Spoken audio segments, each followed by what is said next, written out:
Thank y'all for coming. I'm sorry we're late. As you know, we were sort of running double time. I guess that's what you call it, overtime in basketball.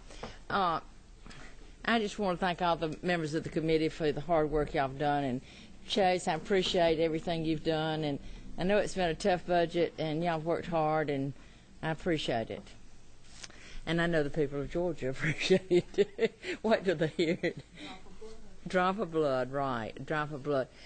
Okay, I think everybody has a tracking sheet. And let's see. I've got so many papers up here, I don't know where to start.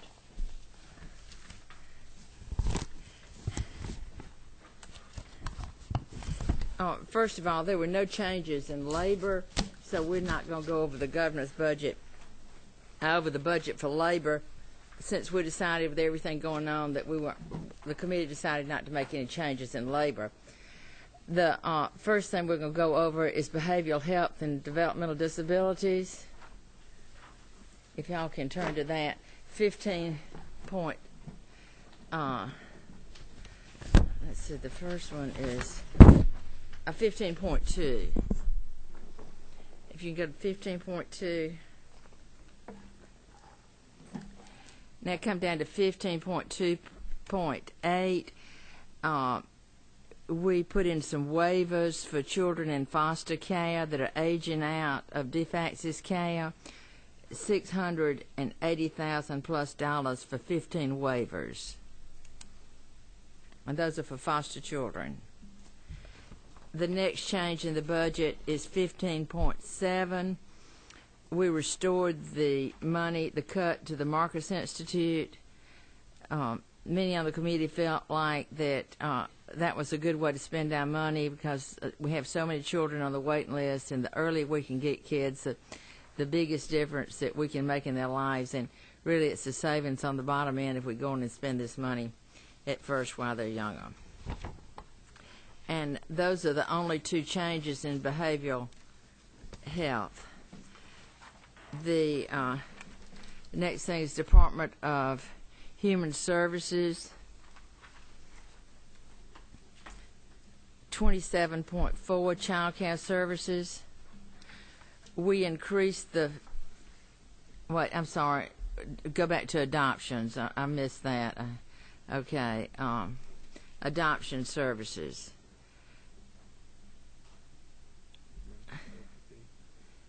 Okay, is that 27.1.4? This is something that was given to us by OPB, and so that came in later on, $300,000 cut with some information OPB made, so we put that in at OPB's request. The next one is child care services, 27.4.2. We increased funding to create 400 new child care slots, and we eliminated the First Foundation contract. Part of the First Foundation contract was for child care spots, and the committee decided that in this economic time we need to get as many people back to work, and the First Foundation contract was taken up by child care money, so we took it back to child care services and increased it by 400 slots. The next change is 27.6.5. We eliminated the Embrace contract.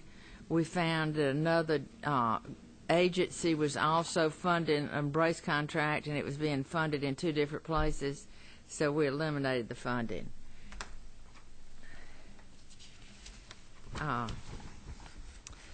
The next change is elderly support. Right, elderly support services. 27.11.3. We restored all the funding to the Alzheimer's Respite Service, the non-medical health-based respite service, and we also restored the funding to the Center of Visually Impaired. The committee felt like that we could keep people at home longer by restoring this funding. 27.12.5, we increase the funding of Meals on Wheels by $1,045,000. The next thing is Family Violence Services, 27.14.1. We retained state funds for the assault centers, and we put in state money to fund the assault centers. I think the department has heard from the feds about TANF money, but I think you had to track it real good, and we were uncertain whether all the paperwork would be done right, and we didn't. For right now, we put in state money for the assault centers. There's another 27.16.6. This summer, Representative Pat Garner had a study committee about fast-tracking Medicaid enrollment processes, and we transferred 1.3 over to the Department of Community Health for the fast track of children on Medicaid. We were doing some duplications with Peach Care and Medicaid that we had to do 2 different applications, and we transferred over to Community Health. And Representative Pat Garner worked hard on this, and I think it'll save us money and time in the long run. 27.18. This is another change by OPB on 27.18.2. This is something that OPB came up with, that some later information. It's a $400,000 cut. The Council on Aging, we increased the funding for Council on Aging by $5,000. Family Connection, we said no to the transfer of the Family Connection to the Governor's Office of Children and Family.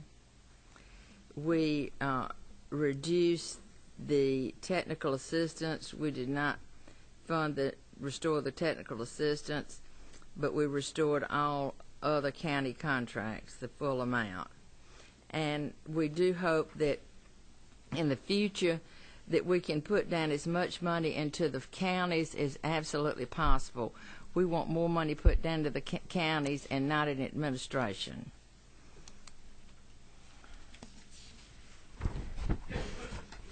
And I think, any questions on any of this? Representative Oliver. Thank you, Madam Chair. In relation to Family Connection 27.3, there have been there's a lot of good work trying to understand the nature of the reserves that's being held by the Governor's Office of Children and Families, and some of the monies that are being moved around in relation to Family Connection and relates to a real analysis of what that reserve money is. How much of that reserve money is state money? I think that's over on the Governor's Office of Children and Family, and I think we get to that later. Okay, that's fine. If that's okay with you. That's fine. Okay, now we get to the Governor's Office of Children and Family. 26.8.13, we replaced state general funds with reserve funds from the Children's Trust Fund. Now, I think that's where you want to ask your question, maybe. And we also said no to transferring the $7.2 million from Family Connection to the Governor's Office. 26.811 is part of the analysis about what is the legal definition of the reserve fund that's been retained by the Office of Children and Families that came out in our subcommittee. To what extent is that reserve fund, of which was stated to be $9 million, relate to state funds? What extent it relates to constitutionally designated funds that are from filing fees, and to what extent it's been mixed with some federal monies? Those are the issues that we in the subcommittee have worked on, and as we move forward, I think the correct definition of that reserve fund is what this committee's trying to achieve. So, Madam Chair, the explanation for the shiftings of money does relate to the constitutionally designated fund, and what in the reserve fund is actually state money. Thank you. Any comment, Representative Manning? I just wanted to make Your mic's on. that the remainder money is just those fees and not state money. Is that what your understanding is, and what's left? I have no idea. We'll have to ask OPB with that. But if we could go on with it like it is right now, Yes, ma'am. I'd appreciate it. And we will get with that after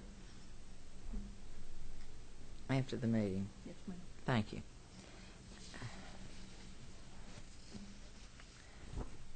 Okay. The next one is Veteran Service, 43.3. In the year 2011 budget, the veterans were under budgeted. They came in under budget, and so we took their 6% cut. And we took the 6% cut in the Augusta nursing home and in the Milledgeville nursing home, and this doesn't affect anybody that is presently being served in the nursing home. And last year in the budget, the nursing homes had some money left over, so we decided to take that funding since it was leftover money. Representative Oliver. Am I correct, Madam Chair, that this money that veterans had a little bit of overage relates to the reality that some of the veteran patients are deceased and then they've not refilled the beds?